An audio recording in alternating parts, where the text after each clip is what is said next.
Alright, this is the Karen Carpenter reading. With this one, it's a lot of stuff. Karen Carpenter was an American singer. Her vocal range was 3-octave concerto. And her voice was like tuned in like an A440. If you don't know what that is, it's standard tuning on like a guitar tuning, and the A tuning would be her voice. So her voice was tuned into like a guitar tune, so it's like really pretty cool. So, and then we have her discography. The Offering, Ticket to Ride, Close to You, The Carpenters, A Song for You, Now and Then, Horizon, A Kind of Hush, Passage, Christmas Portrait, Made in America. And then albums released after her passing is Voice of the Heart, In an Old-Fashioned Christmas, Love Lines, As Time Goes By, and then her solo album was Karen Carpenter when she decided to make an album without her brother Richard. Richard was more the technical musician, and Karen Carpenter kind of was the talent, you know. If you ever watch some of her biographies, she's a very interesting person. Some of the stuff, you know, with her anorexia led to heart failure, which she died from. So that's really sad. But with Karen Carpenter, a lot of her life was already like controlled. So it was like she didn't have control of her own time, her own work, her own vacation, her own life. So it was kind of like one of those things. And people that have anorexia, usually it starts off as, you know, some insecurity about having no control over your life, or having some kind of, you know, kind of mental abuse. So it could be family influence, or it could have been just the business alone getting to her, or all the above. But yeah, she had a very interesting life, and she had a very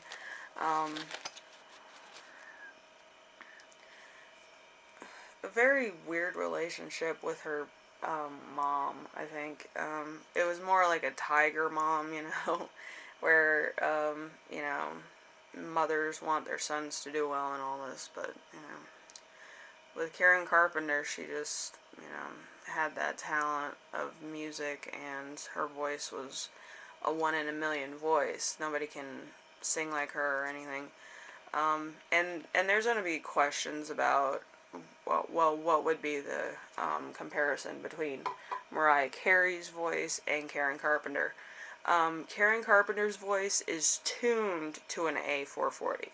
With Mariah Carey, there's some fluctuation, maybe a falsetto, and a lot of times that does break down your voice, so you have to work harder to get the falsetto sound, where it sounds like almost like a bird trill, where the bird will go from A to a higher note to a higher note. Whereas with Karen Carpenter, it was just, she had to open her mouth and she could do a pop song, or she could do a jazz song, or she could do whatever song, and it would sound good, and it was without any fluctuation whatsoever. So that's the difference. So we have the tarot cards. Mostly these tarot cards, they kind of give me like chaos vibes. And before this reading, when I was channeling, I did get a lot of, I felt sick, and I felt like I haven't eaten all day, I need to eat something. And I'm like, I've had good 4 meals and like a snack, so it was kind of a weird channeling, but yeah, that's you know, it's kind of weird how I channel these personalities and the people around them. The people around them, I think, are more like it. It feels like almost personal energy being attacked, but it's also very familiar, and that's what really is off-putting about trying to channel or do like a well, people are saying that this is like a small seance to artists and stuff, but yeah, I kind of do that anyway. My friends are always saying, this is kind of cool, like, you can do this, like, at will. I'm like, kind of, but yeah. So, we have the Angel of Night, so Wind, Shearcloth, the Moon. And then we have the Angel of Mystery. The Angel of Mystery is a book, a mask, codes. So there was a little bit of,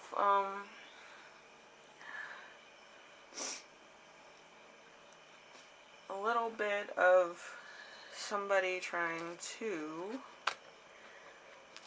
have a little bit of a personal life, and I believe that was Carpenter. Then we have the Root and Connection, which is new life, speech, and a doorway. If you watch her biography, she reconciles with her mom at the end, and this is where the root and the connection is. With the root chakra, a lot of times that has everything to do with sex and all this, but really the root chakra is actually making a foundation of personal identifiers, like your mom, your dad, your ancestry, going back to childhood, nostalgia, good memories, things like that, and that's what the root is. And all that being connected together is really what, you know, powers a human being forward. And maybe a lot of times you're lost because maybe you don't really know where you come from or something like that, or you forget. And if you practice Santeria, it's the introduction into that. Every time you pray to your box, you pray to yourself, and in turn that recirculates the root chakra. Then we have the Angel of Green. The Angel of Green is a sword, a thorn bush, a pierce to the skin. So I believe that this was, you know, she felt connected and then she felt weak. I believe this was right at the end there, because she did pass away in her parents' house at the time. And yeah, she was having her heart problems because of the anorexia that she suffered from for many years. So the sword, the thorn bush, the piercing of the skin, that's probably what it's talking about. And then we have the left eye of knowledge. The left eye of knowledge is learning, shared experience, and creation. So there could be a lot of things that you can draw from Karen Carpenter. Either you've had talent or you've had certain things happen in your family where you were kind of second fiddle to somebody else. Also, people with eating disorders, they usually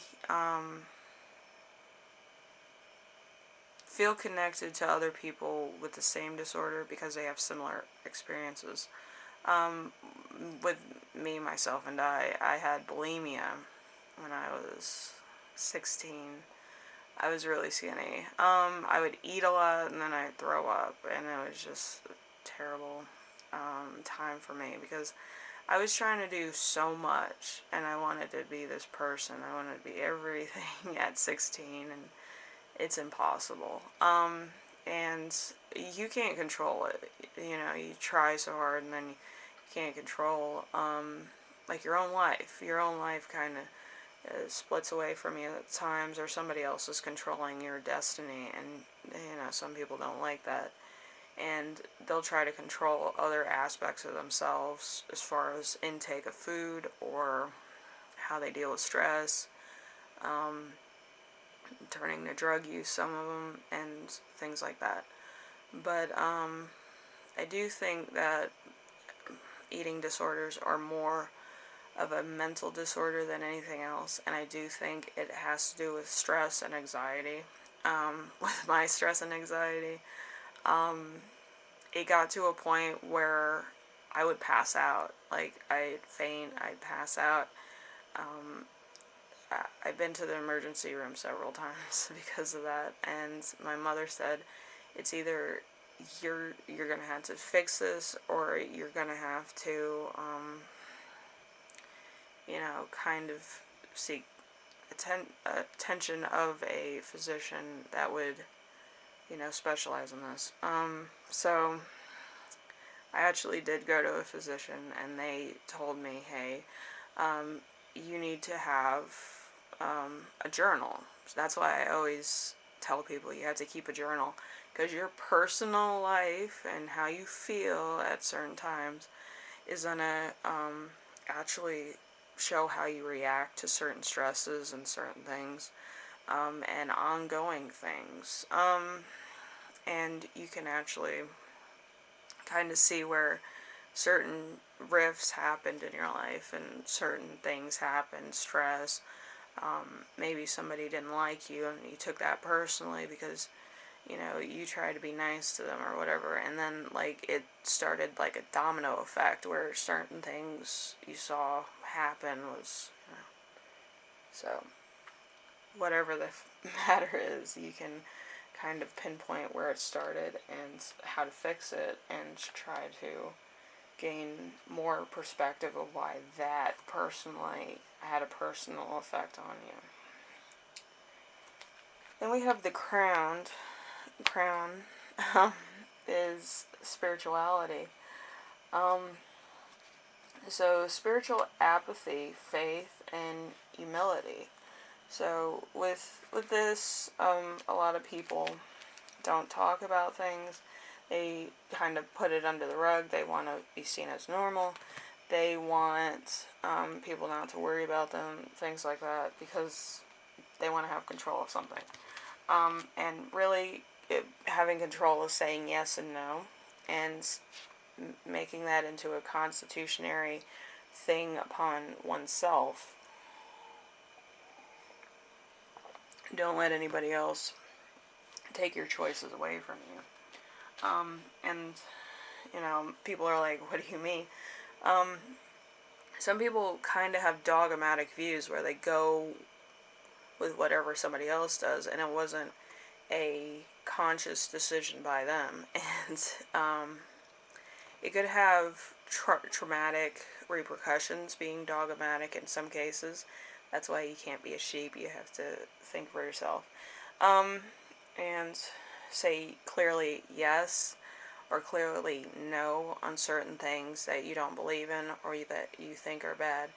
Speaking out isn't just for you, though. It's for other people that may not want to shake the boat or be, you know, that type of person. They don't want to, like, shame somebody. But if there's a lot of people that don't want to follow this person, you know, it's entirely up to you. It's your life, but you don't want anybody else taking away yes and no, because then that might not be an option later. You know what I mean? That's a big thing. And then we have the cloud. We have the arrow. The arrow is a surge of energy, aggressiveness. So there probably was a lot of aggressiveness. in certain aspects of her life. Like with Karen Carpenter, she's, you know, she's here, she's there, she's active here. She wants to do 1 take, 3 takes, 4 takes because she wants to get a certain sound because she knows her range pretty well. And this is right at the end there when she was making her album. And this was a solo album. She went into the studio herself. But it was like she wanted to do so many things. And the fact of her fan base not really understanding why she was doing a record without the clean, clear California sound, or let's see, very, you know, like her vocal range was, you know, pop, easy listening, soft rock, jazz, kind of stuff. So her doing like a very dirty or very unclean type of song, like they said it was unclean, but I think it was more of a self-expression piece.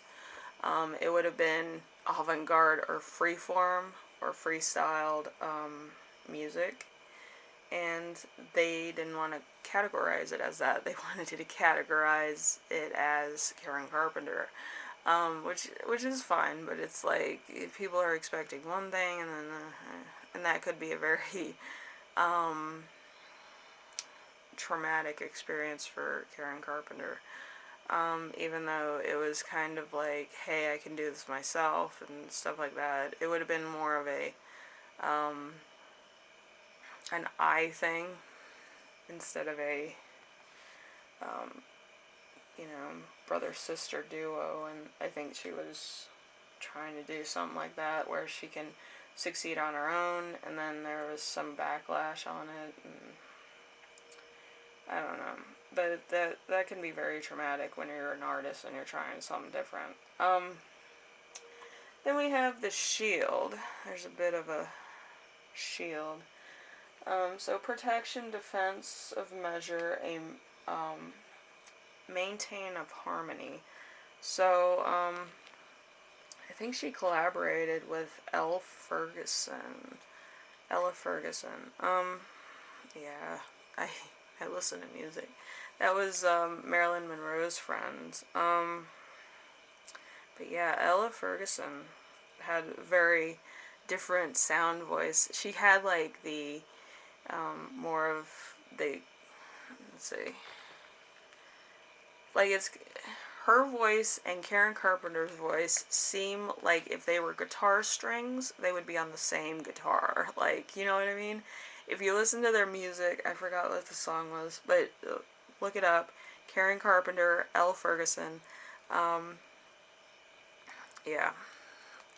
their voices are so in harmony. It's like playing like those little strings on the guitar. Like, you know when you're at like a guitar store or something and you just want to play the strings and just hear what they sound like? That's exactly, like, the A string is Karen Carpenter and one of the other strings would be Ella Ferguson. I haven't researched Ella Ferguson, so Ella Ferguson.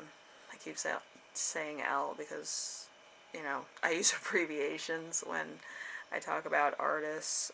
It gets on my mom's nerves too, but yeah, it's their harmony on the song that they're on is really good. I enjoyed listening to that.